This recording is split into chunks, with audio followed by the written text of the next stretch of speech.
Assalamualaikum.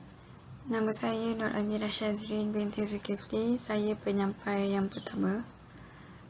Saya ingin membentangkan tentang pengenalan bagi tajuk kami, iaitu isu-isu pendidikan dalam masyarakat digital dan penyelesaiannya menurut perspektif etika dari pelbagai peradaban.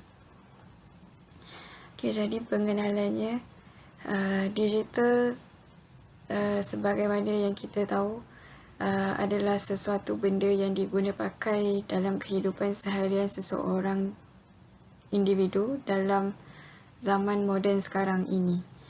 Ia adalah sesuatu yang sangat canggih dari semasa ke semasa. Ada sahaja alatan digital baharu yang akan diperbaharui, sama ada luarannya ataupun dalamannya. Dari segi luarannya bermaksud rupa bentuk digital tersebut, manakala dalamannya pula ialah sistem-sistem di dalam teknologi tersebut. Digital ini adalah beroperasi secara automatik dengan menggunakan sistem komputer. Digital ini telah lahir selepas analog yang digunakan pada tahun 70-an. Digital juga dapat menghasilkan dan menghantar data atau maklumat dari atau kepada penerima. Di samping itu, digital juga menghasilkan media di mana semua orang boleh menggunakannya untuk berinteraksi, berkomunikasi, menghantar pesanan, walau di mana juga anda berada. Media-media tersebut juga boleh terbagi dalam pelbagai bentuk, tetapi disebabkan tajuk kita adalah memfokuskan dalam bidang pendidikan, jadi saya akan memfokuskan media-media yang digunakan dalam pendidikan. Antara media-media yang digunakan dalam bidang pendidikan ialah Google Classroom, Microsoft Teams, UFuture untuk UiTM, Student Portal, Prezi untuk pelajar-pelajar membuat pembentangan dan sebagainya. Media-media ini digunakan oleh pelajar-pelajar dan juga guru. Penggunaan media ini dalam bidang pendidikan dapat meningkatkan kemahiran dan keupayaan pelajar dengan perkembangan teknologi pada masa kini. Para pelajar juga dapat belajar dengan cara yang lebih menarik dan lebih kondusif untuk mendorong pelajar ke arah kemajuan pada masa hadapan. Guru-guru juga dapat membuat sesuatu aktiviti dengan menggunakan media tersebut untuk menarik perhatian pelajar. Penggunaan digital ini juga dapat membuatkan pelajar malah guru-guru juga untuk terus berfikiran kreatif dan inovatif. Penggunaan digital adalah lebih penting pada masa kini, terutamanya dalam keadaan atau situasi yang sedang kita hadapi sekarang ini, iaitu pandemik COVID-19. Bukan sahaja pelajar yang menggunakan digital ini, malah ibu bapa, guru-guru, pihak pengurusan, pekerja-pekerja ofis dan lain-lain juga sedang berusaha dan bertungkus lumus untuk belajar tentang digital ini. Dahulu kita semua belajar secara bersemuka bersama dengan guru atau pensyarah kita, tetapi disebabkan pandemik COVID-19, semua institusi pendidikan termasuklah tadika dan juga sekolah perlu mengamalkan cara pembelajaran yang baharu, iaitu melalui digital. Walaupun penggunaan digital ini agak meremehkan bagi sesetengah orang, tetapi kini mereka perlu biasakan diri dengan penggunaan digital dalam pembelajaran. Itulah hakikatnya bagi kita semua di seluruh dunia sekarang ini untuk meneruskan dan mencapai kemajuan pendidikan bagi sesebuah negara itu. Maka dalam perbincangan ini.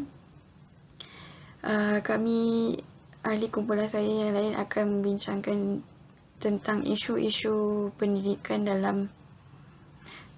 masyarakat dalam penggunaan digital. Pelbagai perkara yang berkaitan dengan digital dalam pembelajaran termasuklah isu-isu dialami oleh para pelajar dan guru, pensyarah dan ahli akademik yang lain. Kami juga akan merujuk pada mana-mana bahan yang berkaitan supaya dapat diperjelaskan dengan lebih mendalam dan terperinci dan juga yang penting betul. Kami juga akan memfokuskan kepada bidang pendidikan sahaja. Saya serahkan kepada penyampai seterusnya.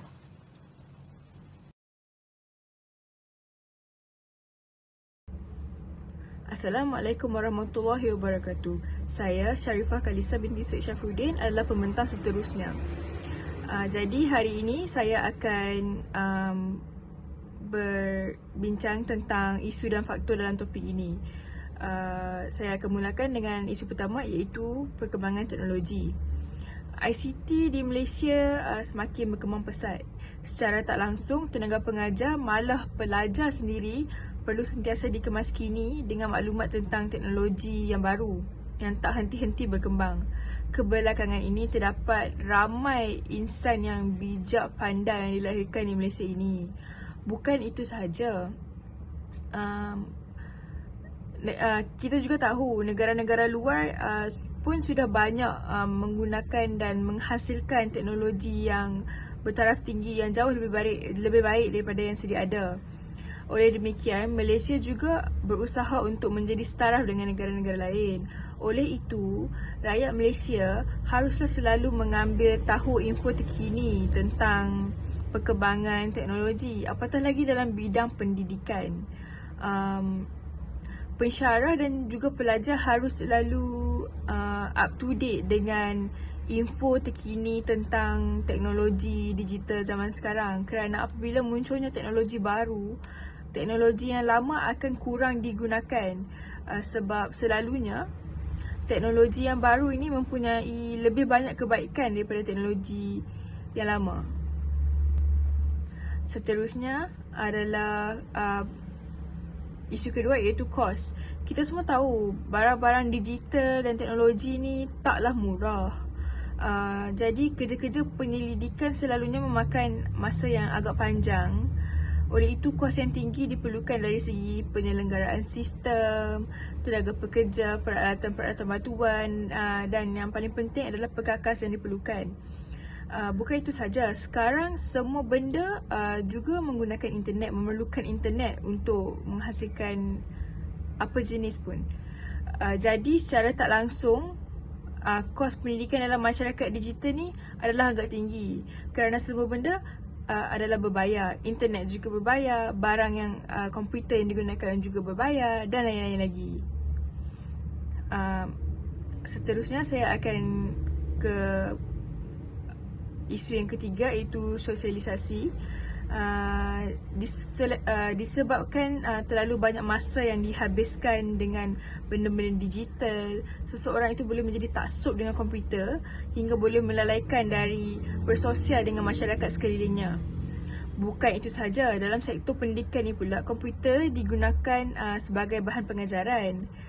Hal ini berkemungkinan boleh menyebabkan interaksi antara guru dan juga pelajar, antara pensyarah dan juga pelajar berkurang sekiranya tenaga pengajar tidak mengambil berat tentang tanggungjawab mereka yang bukan hanya sekadar untuk mengajar, malah juga untuk membimbing dan mendidik mereka untuk menjadi orang yang berguna dan juga lebih berjaya.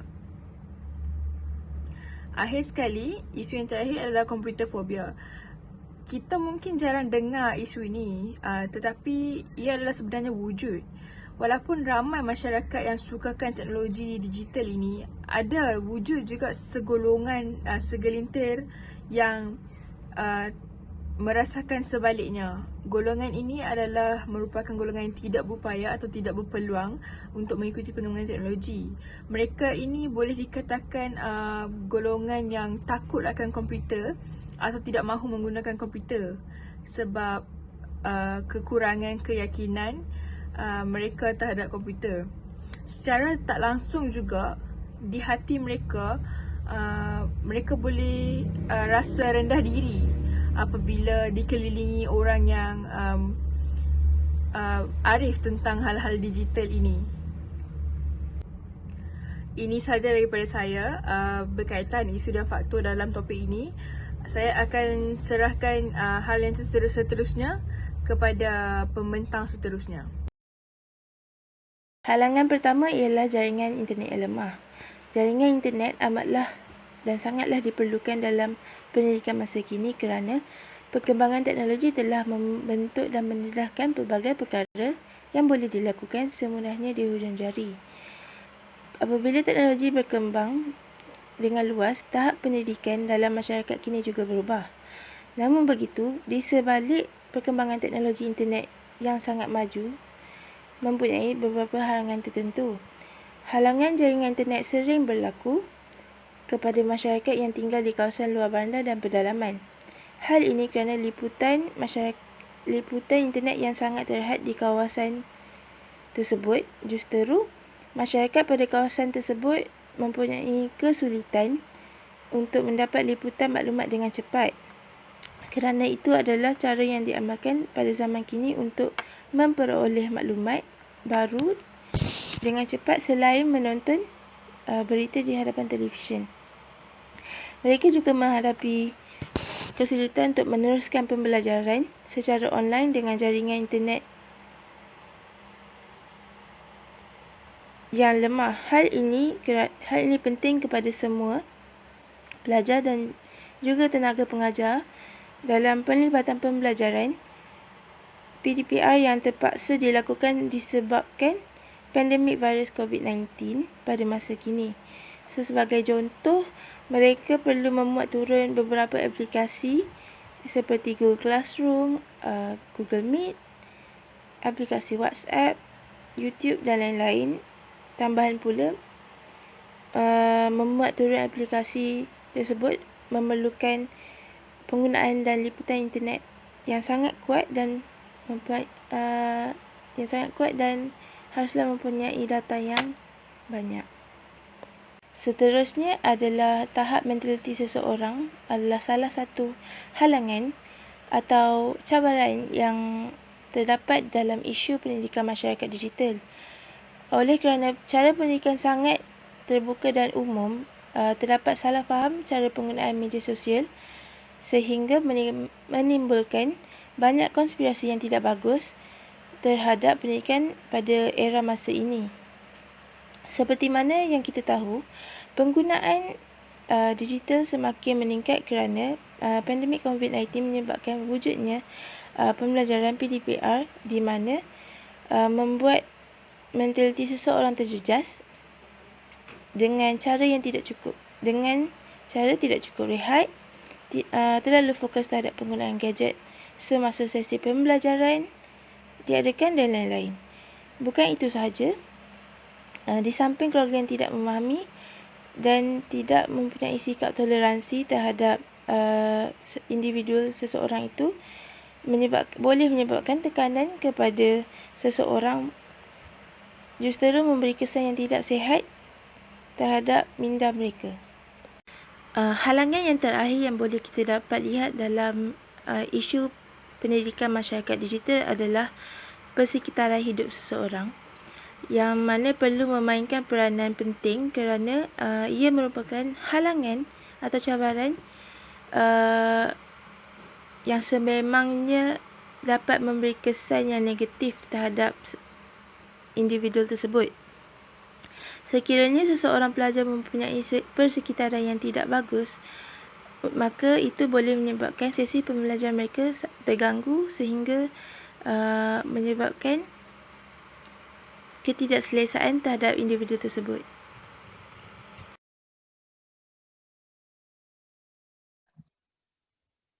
Assalamualaikum, nama saya Muhammad Ifah Azhar bin Muhammad.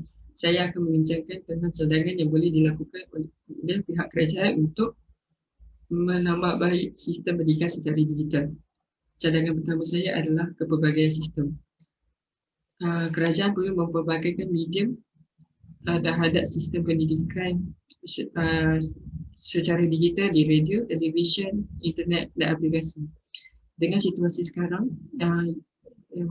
pihak kerajaan perlu mengambil langkah inisiatif dengan mempelbagaikan sistem pendidikan secara digital di medium-medium yang boleh ditonton oleh ramai orang atau boleh diakses oleh ramai orang seperti aplikasi di pemerintah, radio, televisyen. Poin yang kedua adalah membuat promosi. Pihak kerajaan perlu membuat promosi dan mengadakan kempen yang mempromosikan pendidikan secara digital. Dengan cara ini, masyarakat dapat memahami tujuan dan juga dapat menerima tentang pendidikan secara digital pada masa akan datang. Cadangan yang ketiga adalah memperkenalkan sebuah pendidikan baharu, iaitu pendidikan secara fleksibel. Pendidikan secara fleksibel boleh diklasifikasikan dengan pendidikan secara bersemuka dan juga pendidikan secara online.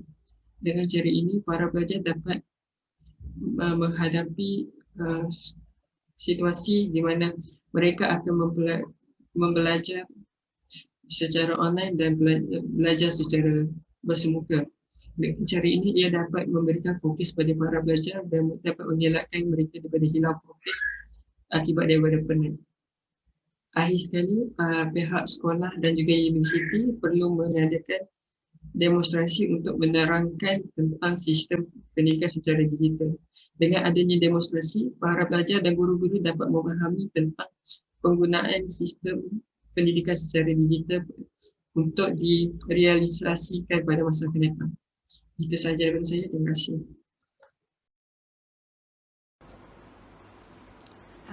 Okey, Assalamualaikum. Nama saya Aina Ina Syarika binti Azmi. So, untuk bahagian saya ialah kesimpulan.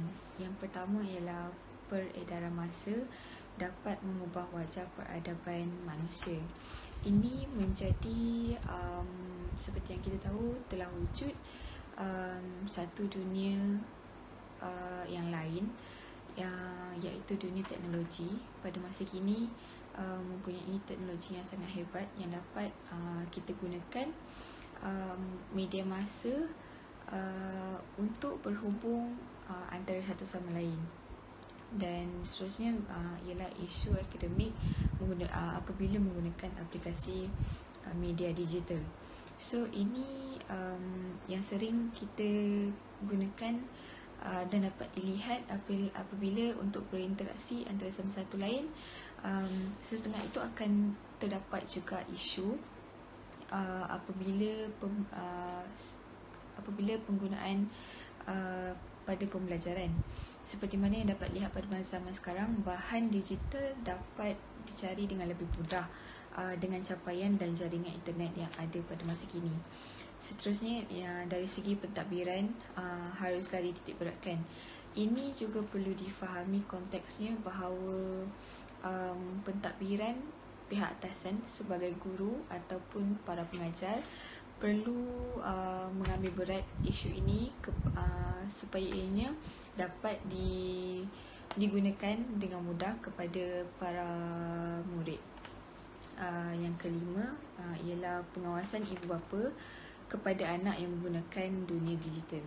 Okey, pengawasan ibu bapa kepada para murid atau para anak sekalian yang menggunakan media masa ataupun bahan digital haruslah dibimbing dengan betul supaya mereka tidak menggunakannya dengan cara yang salah.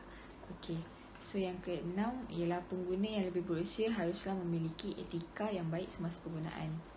Ini dapat dilihat seperti kami pelajar mahasiswa dan mahasiswi di peringkat universiti atau kolej. Kami haruslah menggunakan bahan digital tersebut ataupun capaian internet dan jaringan internet tersebut dengan baik supaya tidak berlaku penyalahgunaan seperti yang dapat kita lihat, mungkin melayari laman sesawang yang tidak dibenarkan dan leka dengan permainan yang secara online. Jadi saya ingin menitik beratkan bahawa terdapat juga isu-isu apabila dan semasa penggunaan di dalam dunia digital sekarang. Terima kasih.